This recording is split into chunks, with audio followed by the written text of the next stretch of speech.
Chapter 19 सुबह जब गोलीबारी बंद हो गई और नाव जहाज पर वापस आ गई तो मैमी सेब के बीच छिपे हुए दुखी लोग बाहर आ गए और एयोमा और ताओरी के चारों ओर इकट्ठा हो गए। ताओरी ने नाव पर हमला करने के लिए तैरकर बाहर आकर उन्हें कुछ समय के लिए बचा लिया था। वह अब उनका मुखिया नहीं था बल्कि उनका भगवान था, और फिर भी मनुष्य की दुष्टता और गोरे लोगों की दृढ़ता और शक्ति के बारे में कुछ सहज ज्ञान ने उन्हें बताया कि सब कुछ खत्म नहीं हुआ था। जब वे एयोमा और कटफा द्वारा भोजन वितरित किए जाने का इंतजार कर रहे थे तो उनके बीच दो महिलाएं नानू और ओना बैठी थीं, जिनमें से प्रत्येक ने अपने हाथों में एक मृत बच्चे को पकड़ रखा था। नानू के बच्चे की गर्दन और उसकी मां की बाह में लगी गोली से तत्काल मृत्यु हो गई थी। ओना के बच्चे के शरीर में छर्रे लगे थे, वह धीरे धीरे मर रहा था, खून बह रहा था और खून बहने के साथ ही वह रो रहा था। ये दोनों महिलाएं ऊंचे गालों वाली, धुंधलाले बालों वाली और पुराने भयंकर मेलानेशियाई वंश की थीं, जो कैरोलिन की रीढ़ और मारक शक्ति का निर्माण करती थीं। उन्हें देखना अजीब था क्योंकि वे अपने मृतकों की देखभाल कर रही थीं। वे अवाक, भावशून्य थीं, उन्हें खाने पीने या क्या हो सकता है इसकी कोई परवाह नहीं थी।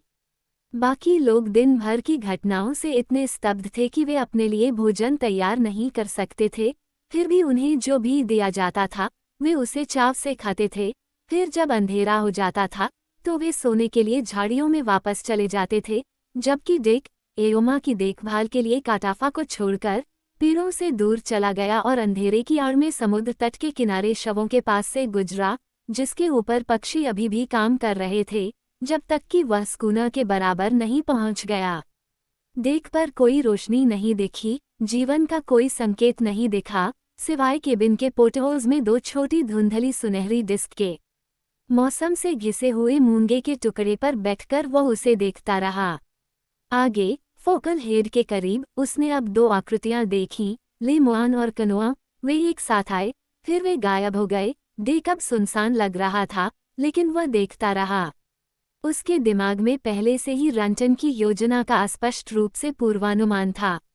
कल वे नाव का उपयोग नहीं करेंगे, वे स्कूना को आगे बढ़ाएंगे, उसे गांव के सामने लाएंगे और फिर उन भयानक चीजों के साथ जो इतनी ऊंची आवाज में बोल सकती हैं और इतनी दूर तक मार कर सकती हैं, वे फिर से शुरू करेंगे। और लोग कहाँ जा सकते थे?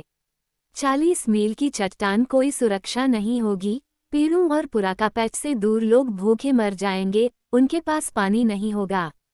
लोग गांव से बंधे हुए थे। वह अपनी थोड़ी को मुट्ठियों पर रखकर बैठा था और स्कूना तथा उन दो दुष्ट सुनहरी आंखों को देख रहा था जो उसे जानवर की आंखों की तरह घूर रही थीं। यदि केवल एक ही डोंगी बची होती तो वह चप्पू चलाता और आयोमा तथा शायद किसी अन्य की मदद से हमला कर देता, लेकिन डोंगियां जा चुकी थीं और नाव भी। फिर जब वह असहाय होकर बैठा था, उसके दिल में नफरत और नरक का क्रोध भरा हुआ था, तो सुनहरी आंखें गायब हो गईं। रंतन ने रोशनी बुझा दी थी। चांद के उगने के साथ ही उसने शीशे की तरह धुंधले ढंग से धीरे धीरे और धीरे धीरे उस त्रासदी को देखा जो हमने पूरी तरह से देखी है। उसने नीचे से ऊपर आते हुए फोकल हाथों के समूह को देखा, उसने उन्हें डेक पर बैठते हुए गायब होते देखा। फिर उसने लेमुआन की आकृति देखी, उसका सैलून हैच पर रुकना और कैनोआ का पीछा करना। उसने घायल कार्लिन की चीख सुनी। अंत में उसने देखा कि पीछे से लोग आ रहे थे।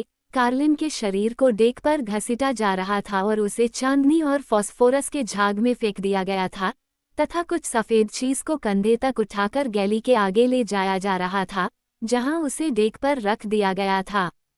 फिर कुछ पलों के बाद लाइटें जलने लगीं, डेक पर लालटेनें हिलने लगीं, पोर्टहोल फिर से खुल गए और केबिन लैंप जलने लगा और उसे डेक पर ले जाया गया और सजावट के लिए मुख्य जहाज के रेटलिन से लटका दिया गया। चांद ने वह सारी रोशनी दी जो कोई भी व्यक्ति अपने होश में चाह सकता है, लेकिन स्कूना के चालक दल के सदस्य होश में नहीं थे। वे काम के उत्साह में नशे में थे और नामात्र स्वतंत्र व्यक्ति होने के बावजूद उन्हें ऐसा महसूस हो रहा था जैसे गुलामों को उनके बंधन से मुक्त होने पर महसूस होता है। इसके अलावा रंटन और कार्लिन ने उन्हें मारने की साजिश रची थी, जैसा कि उन्होंने स्रू और अन्य लोगों को मारा था। उसके ऊपर अदरक की शराब की एक बोतल थी। इसे दवा के लॉकर में रखा गया था। पीटरसन, कई अन्य नाविकों की तरह अपनी खुद की चिकित्सा संबंधी कल्पनाएं रखता था और उसे लगता था कि ये दवा पेट दर्द के लिए खास है। ये कार्लिन के ध्यान से बच गई थी, लेकिन पोनी, जो स्टीवर्ड के रूप में काम करता था, ने इसे सूंघा, चखा और पाया कि यह अच्छी है। इसे टिन के कप में परोसा गया। फिर पानी के पार से आवाजों की ध्वनि आई, एक देशी वायलिन की झनकार, और अब हुला नृत्य गीतों में नर्तकियों की हूप हूप, हंसी के साथ बाहरी तट पर चांदनी समुद्र की गड़गड़ाहट और अपने भोजन पर सीगल की कभी कभी चीख सुनाई देती थी। डिक उठकर पेड़ों की ओर वापस चला गया, उसका दिल हल्का हो गया। क्या हुआ था, ये जाने बिना भी उसे पता था कि उसके दुश्मनों को विभाजित करने के लिए कुछ हुआ था, कि वे झगड़ पड़े थे और एक मारा गया था। स्कूनर के लंगर डालने के बाद से स्रू और उसके साथियों के साथ 5 लोग मारे गए थे। वह कैटफा के पास लेट गया और ताइपू निगरानी कर रहा था। इसी दौरान उसे नींद आ गई। भोर में ताइपू एक गूल की तरह चिल्लाते हुए पेड़ों के बीच से भागता हुआ आया, जबकि झाड़ियों ने अपने लोगों को छोड़ दिया। वे पेड़ों के पूर्व की ओर समुद्र तट पर भीड़ लगाते हुए आए और वहां निश्चित रूप से ले मुआन था। गेट्स ऑफ मॉर्निंग में आग के खिलाफ स्कूना और नाव तट से 100 गज की दूरी पर लटकी हुई थी। ताउरी के सामने रेत पर घुटने टेकते हुए, कभी कभी उसके चेहरे की ओर तेजी से देखते हुए, जैसे कोई सूरज की ओर देखता है, ले मुआन ने अपनी कहानी सुनाई, जबकि सूरज अब पूरी तरह से उग चुका था और उसके सामने खड़े आदमी पर चमक रहा था। डिक ने उसकी बातें सुनी। उस सरल कहानी से उसने जाना कि उसने शुरू में क्या क्या त्याग किए थे, उसने अंत तक क्या क्या वीरता दिखाई थी, लेकिन उसके असली इरादे के बारे में कुछ नहीं जाना, उस जुनून के बारे में कुछ भी नहीं जाना जो उसे कैटफा की तरह कुचलने के करीब पहुंच गया था। उसे अपनी बाहों में जकड़ लिया था और अपने होठों से उसके माथे को दबाते हुए उसे एक बहन की तरह कोमलता से पेड़ों की छाया में ले गया था। फिर भीड़ अपने रक्षक को भूलकर रेत पर लड़के, महिलाएं और बच्चे दौड़ते हुए आगे बढ़ी, जब तक कि वे प्रतीक्षा कर रही नाव के बराबर नहीं पहुंच गए और नए लोगों का स्वागत करते हुए चिल्लाने लगे। पोनी ने जहाज की पिछली शीट्स में खड़े होकर अपनी बाहें हिलाईं। कुछ ही झटकों से नाव समुद्र तट पर पहुंच गई और अगले ही क्षण किरमाडिक के चालक दल और कैरोलिन के लोग आपस में मिलजुल गए, एक दूसरे को गले लगाने लगे, मानो वे बहुत समय से बिछड़े हुए रिश्तेदार हों। और अब एक अजीब बात घटी। डिक, जो ये सब देख रहा था, क्षण भर के लिए पदच्युत हो गया, जैसे कभी कभी प्रमुख लोगों को महान राष्ट्रीय हृदय आंदोलनों के क्षणों में अस्थायी रूप से पदच्युत कर दिया जाता है और भुला दिया जाता है। उसने नाव में नीचे के तख्तों पर रंटान की नग्न बंधी हुई आकृति देखी। वो करीब आया और रंटान की खुली हुई आंखें ताउरी की आंखों से मिलीं। रेंटान एक श्वेत व्यक्ति था। रेंटान की आंखों में कोई आकर्षण नहीं था। वह जो द्वीपों को इतनी अच्छी तरह से जानता था कि उसका नंबर आ गया है। वह ताउरी की सुनहरे भूरे रंग की आकृति को देखता रहा, उस चेहरे को देखता रहा जो एक कनक के लिए बहुत अजीब था, फिर भी वास्तव में एक द्वीपवासी का चेहरा था। एक श्वेत व्यक्ति की तरह एक मूल निवासी को देखता रहा। एक क्षण के लिए ऐसा लगा मानो कोई जाति अपनी ही जाति को देख रही हो, उसे अस्वीकार कर रही हो, उसे देख नहीं रही हो, उसे विदेशी और निम्न जाति समझ रही हो, और डिक के मन की गहराई में एक अस्पष्ट और प्रेत जैसी परेशानी उभर रही हो। उसे नहीं पता था कि वह खुद एक श्वेत व्यक्ति था, नाव में बैठे आदमी का सगा भाई। उसे कुछ भी नहीं पता था, फिर भी उसे परेशानी महसूस हुई। वह एयोमा की ओर मुड़ा। क्या वह मर जाएगा? हाँ, वो निश्चित रूप से मरेगा, बूढ़ी ने ठहाका लगाते हुए कहा। क्या कुत्ता मछली पकड़े जाने पर नहीं मरेगी? जिसने डोंगियों और बच्चों को मारा, क्या उसे मरना उचित नहीं है? डिक ने बिना कुछ बोले अपना सिर झुका लिया। वो उस ओर मुड़ा जहां नानू और दूसरी महिला खड़ी थीं, इंतजार कर रही थीं, भयानक, उनके मृत बच्चे अभी भी उनकी बाहों में जकड़े हुए थे। यह उचित है, उसने कहा।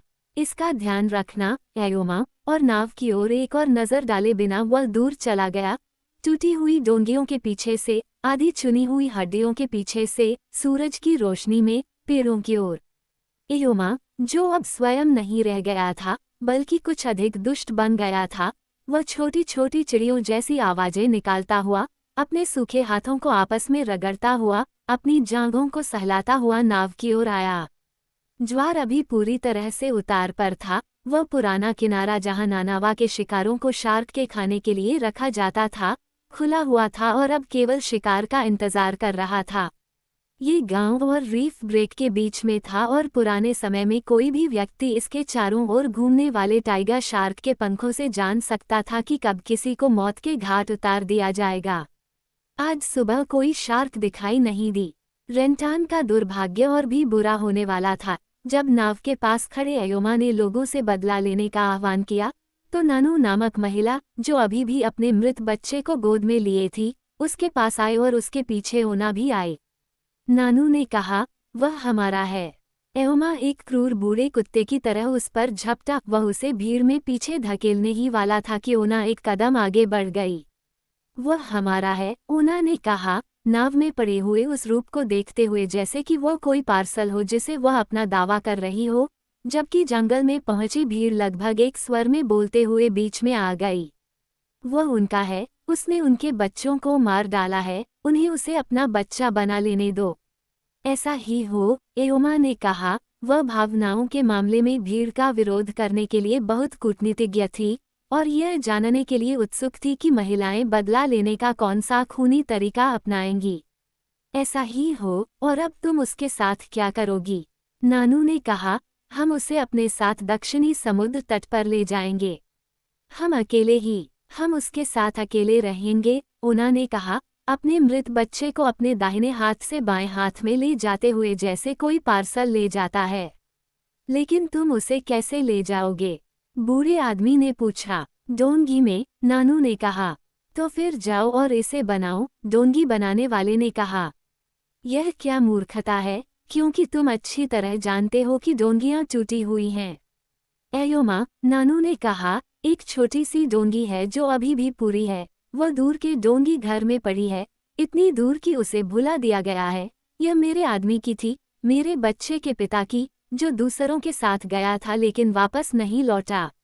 मैंने इसके बारे में कभी बात नहीं की और किसी ने इसे नहीं देखा, क्योंकि अब कोई भी डोंगी घर में नहीं जाता है क्योंकि बड़ी डोंगियां चली गई हैं। तो इसे लाने दो, एयोमा ने कहा। वह खड़ा रहा, जबकि भीड़ में से एक दर्जन लोग अलग हो गए और पेड़ों की ओर भागते हुए डोंगी घरों की दिशा में गायब हो गए। कुछ ही देर में मछली पकड़ने वाली नाव लेगून के पानी पर दिखाई दी। 2 लड़के चप्पू पर थे। उन्होंने इसे नाव के पास किनारे पर खड़ा किया। मृत बच्चों को नारियल के सेनेट की पट्टियों से जाली से बांध दिया गया। आधा दर्जन हाथों से उठाए गए रंटन को उठाकर छोटी नाव के नीचे रखा गया और महिलाएं धक्का देकर नाव पर चढ़ गईं और पाल को ऊपर उठा दिया। स्टीयरिंग पैडल चमक उठा और भीड़ खड़ी होकर देख रही थी कि पानी की सतह पर डोंगी छोटी होती जा रही है और धीरे धीरे छोटी होती जा रही है और दक्षिणी समुद्र तक की ओर बढ़ रही है। अब तक ये लेगून की चकाचौंध में एक मच्छर से बड़ा नहीं रह गया था, जो सूरज की ओर वार करते हुए कैरोलिन को चमक के 40 मील के गुंबद से ढक रहा था।